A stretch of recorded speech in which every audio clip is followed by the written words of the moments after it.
Hello, welcome to IT interviews. So today we are going to learn about the window functions in SQL. So what are the window functions? The window functions are the functions which operates on the particular rows of a table. So how to define those rows? How we will know that particular number of rows are being considered in the query?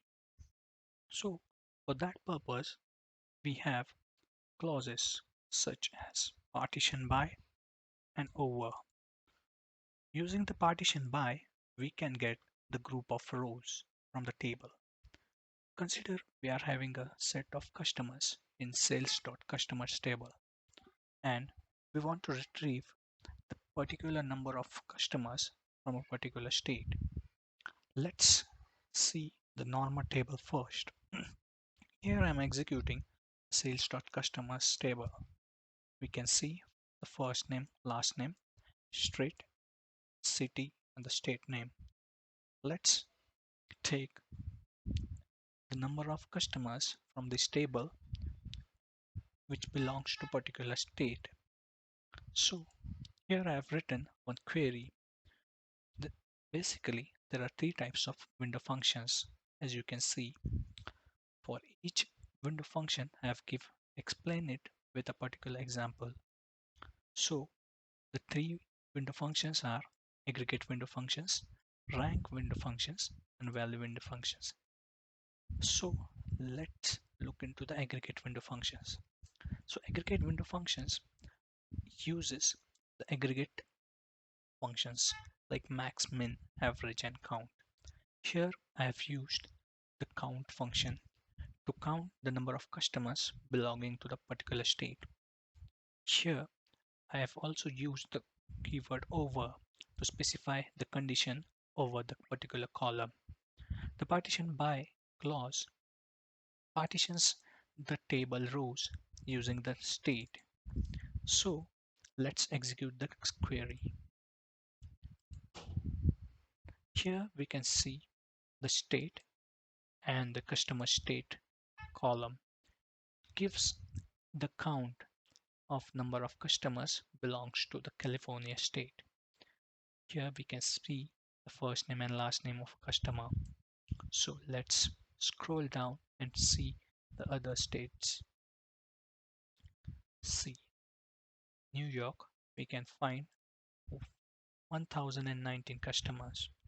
So we can use aggregate window functions for these types of requirements. Let's move on to the rank window functions. Here, rank window functions used to get the particular number of rows from a particular partition. Let's have a scenario where we need number of orders of a particular store where the customer puts an order. So here I'm using the rank functions such as row number. There are different types of rank functions like rank, dense rank, row number, and entile. So what does the query do? Let's see. So the row number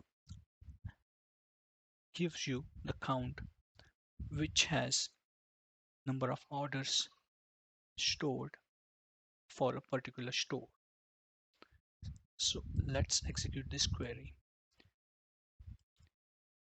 Here we can see for a store 1 we can have almost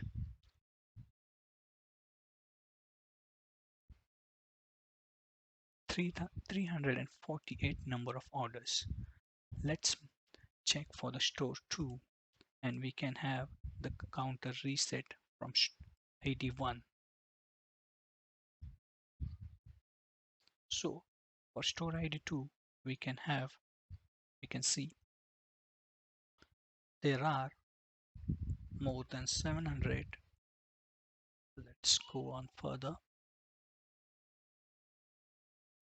There are 1093 number of orders. We can see the customer ID as well for which the order is belongs.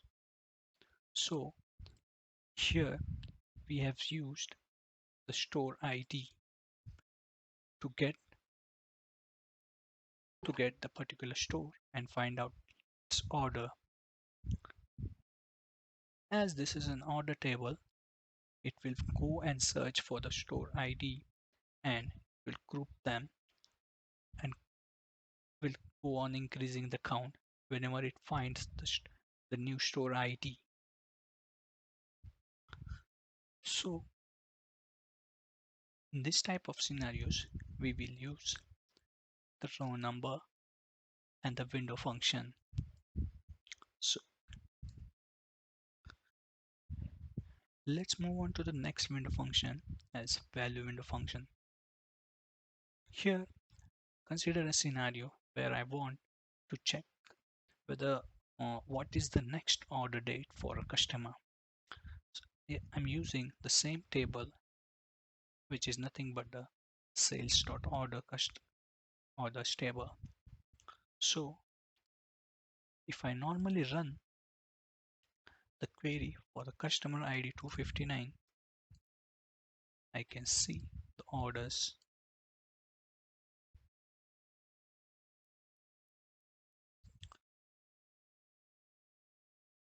So order date is 11. Let's check for 91.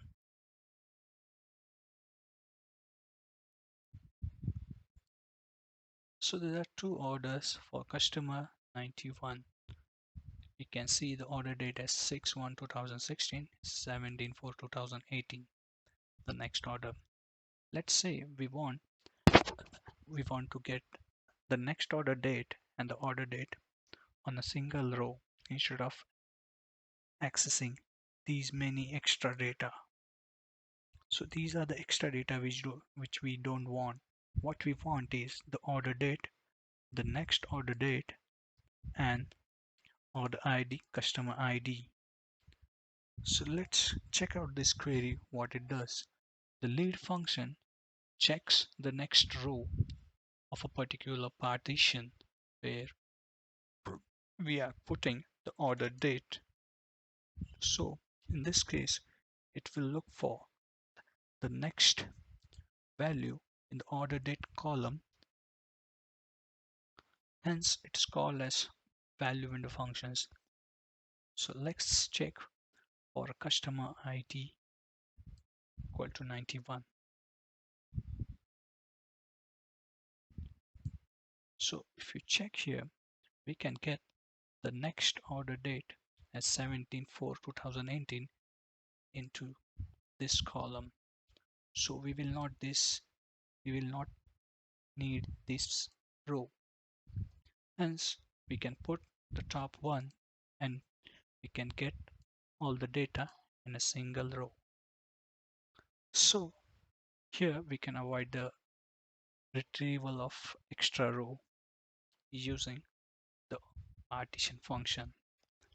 But remember, the idea behind the window function is to operate over the set of rows from the table. So we can use in different scenarios. Thank you. Thank you for watching this video.